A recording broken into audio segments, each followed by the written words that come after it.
Mga tao talagang aalmusal nila, daing. Tanghalian nila, daing. Ang hapunan nila, daing. O, di ba? Minsan kinabukasan ng umaga, ang almusal na naman nila, daing. Bakit, Brad? Puro daing. Eh, kasi nga, daing ng daing. Ang ating pong title, kung inyong mababasa dyan sa harap ng inyong cellphone, dyan sa ating live, ay humingi at bibigyan. Yan, humingi at bibigyan. Sa ating pong pagbasa, meron pong ginamit na isang kwento, maaring parabor o talinghaga, na mayroon pong magkaibigan, na yung isang kaibigan ay may bisitang dumating, kaya lang wala siyang pagkain, wala siyang maihain o maibigay. Kaya ang unang inisip niya, yung kanyang kaibigang malapit na pwedeng takbuhan at hingian ng tulong. Yun yung kanyang unang nasa isip eh. Kaya lang yung kanyang kaibigan ay sinabihan siyang natutulog na kami.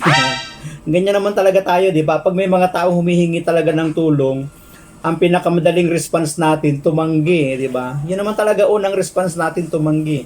Yun yung mas madaling reply, mas madaling sagot sa mga taong humihingi ng tulong.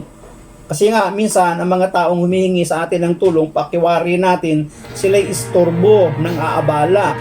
Kaya sabi nung kinakatok niyang kaibigan, nakahiga na kami, natutulog na kami, wala kami may ibibigay. Diba? Pero may mga kaibigan naman na madaling lapitan. Malayo ka pa lang, alam na niya na meron ka pangailangan. Kaya nga daw ang isang tao na merong discernment, malayo pa lang daw yung tao, alam niya na yung taong paparating, mangungutang. Manghihiram, o diba? Alam natin na yung taong paparating ay mangungutang o manghihiram. O kaya naman, kapag nakita natin yung kanilang kasuotan, mayroong pangalan nung utilities, government utilities, Meralco, kaya tubig. Maniningil ito, magpuputol ito, may notice of disconnection na. Tingin pa lang natin yung mga tao pag dumarating para bagang mayroong sadya. O, di ba? May mga kaibigan naman na malayo pa lang, alam mo na. May mga kaibigan kasi tayo na parang kabisado na natin eh. Kasi di ba may mga tao talaga na, sabi nga natin eh, ang almusal nila, daing. May mga tao talagang almusal nila, daing. Tanghalian nila, daing. Ang hapunan nila, daing. So di ba?